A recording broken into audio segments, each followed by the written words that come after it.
All right, so welcome back, everybody, to the Eric and Tom show, and we're back as promised. We're in Home Depot. Let me get you spun around. Check it out. This is the guy we're looking for right here. Okay, this is the birch. It's 39 inches deep, inch and a half thick, 74 inches long. Now, you can get that one, or you can get the acacia.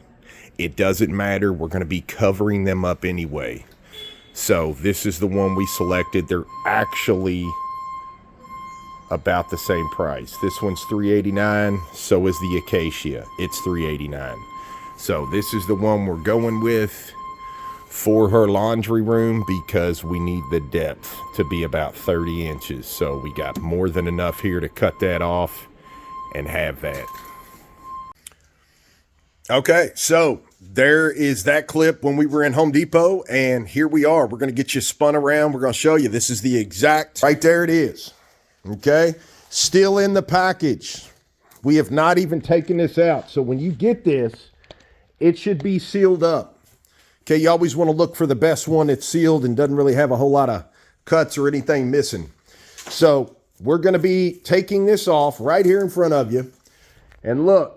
We have already, this is our layout here. Okay, I'm going to explain this to you real quick. Obvious 33 and a half deep, 59 and 3/4 is the front side. It is also the back side. The reason these two are wrote here, the dryer cord, 17 and an 1/8 off this corner in. We just need a little half moon there. And then again, 34 inches over for the actual washer cord. That way, when this guy goes back, he'll be able to touch the wall and absorb those cords. This is kind of the thickness here of the washer, like an electric cord. And then obviously the 220 is a little bit bigger. It's about 2 cords worth, something like that on the 220.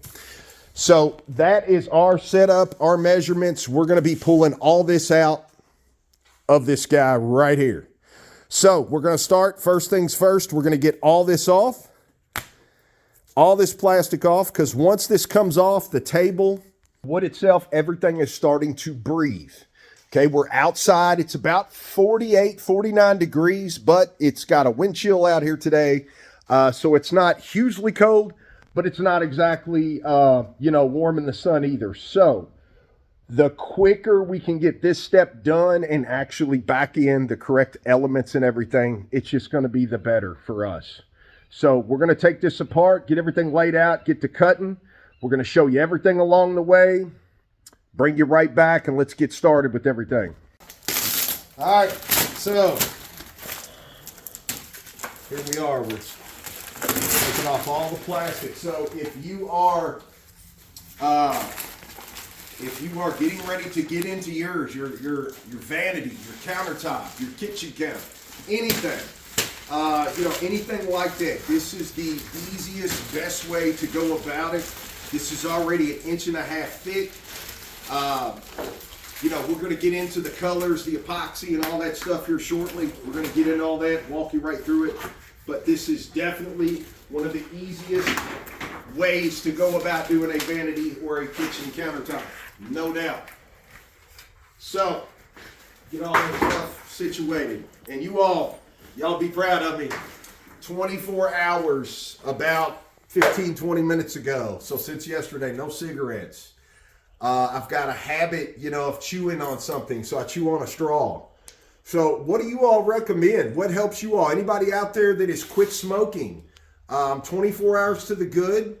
I'm ready to pull what little bit of hair I do have out, but it's no big deal. It is doable, and I feel a lot better 24 hours into it. But maybe y'all have some good suggestions, chewing gum, just the whole routine. What are you all doing out there that might help me in my journey? That would be greatly appreciated. So if you see me chewing on the straw, don't think nothing about it. It's just, it's just mentally in the head. So doing the best I can with it, but so far so good. A lot of progress. Micah is on the camera today helping us out. We already tuned you into all this over here. We are going to actually get the measurements on this now. Every time we get one of these, we always like to look, check it out. I know it's supposed to be uniform throughout the whole thing, but you never know with loading and everything like that. You might put a dent over here and something, a scratch, anything like that. So obviously look at your sides and figure out which way you want to be the front, which way you want to be the back. We are going to be 33 and a half. 33 and a half on the depth. What do you think, Tom? I like this. Yeah, I think so. This one right here, and that way we're consistent here with what's going on there. So in our situation, being 59 and 3/4 is our length here. 59 and 3/4. So it doesn't really matter on our end if we cut this off the left side or the right side, because it's going to sit in between two walls. So we're going to go ahead and start from that way, work this way, and we are going to mark our 59 and 3/4. Now, I want to tell you this. 59 and 3/4 for us is touching the wall, touching the wall. So I'm taking an eighth off that, 59 and 5/8, so I can have a 16th and a 16th. Just wanted you all to know, because if it's 59 and 3/4, I'm gonna tear up that wall trying to get that in. So now we need to be 59,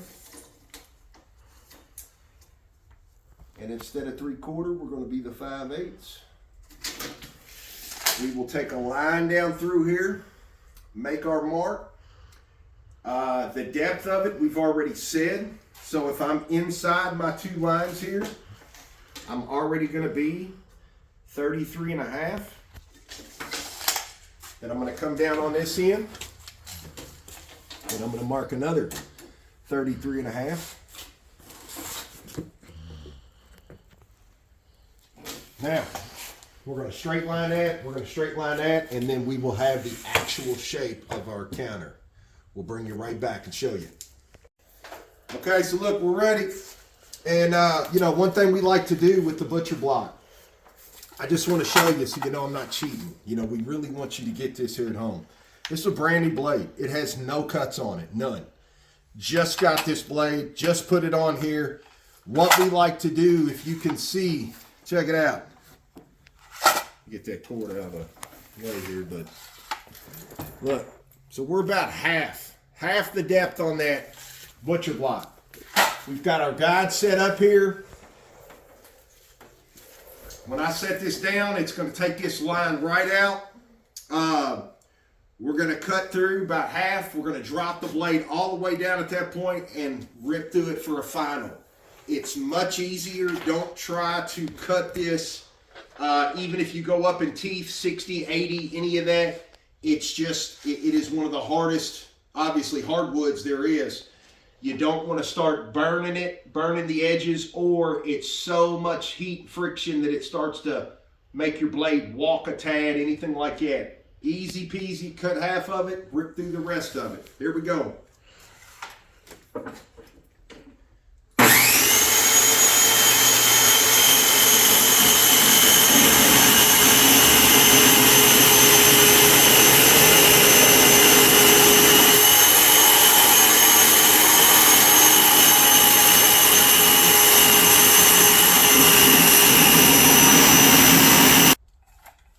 All right, so check it out. That way you know we were just right about halfway with that first cut. So now we're going to bring it back. We dropped our blade all the way down. Now we're going to go through the rest of it. Tom's going to catch this side over here, and we're going to get this cut out. All right, here we go, fellas.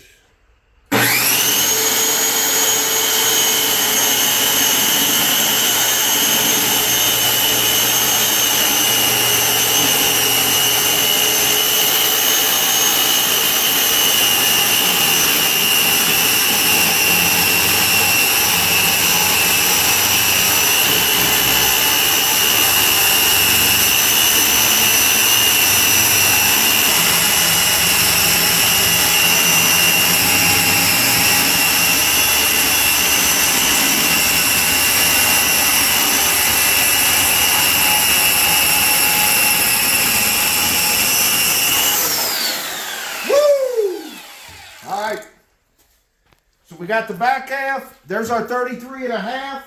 Now we're going to go ahead and get set up to get this off so that we are left with exactly what we need. Yeah. Okay, so we've got this set up now for our other side. Our distance to the saw is 1 3/8. Yours might be a little different depending on what saw you have. Don't forget, remember we had pulled this up to get that to go all the way down inside. Don't forget and lift this back to half again. We're gonna do that one more time. It just makes life so much easy. Get a shot back here. Get a shot back here. I just want to show them. See, there you go. It's just not burning that up or anything. So that's why we do it. Gets through the butcher block a lot quicker, saves on your blade. So we're gonna go ahead and slice this guy off just like we did here just a second ago. Getting ready. Here we go.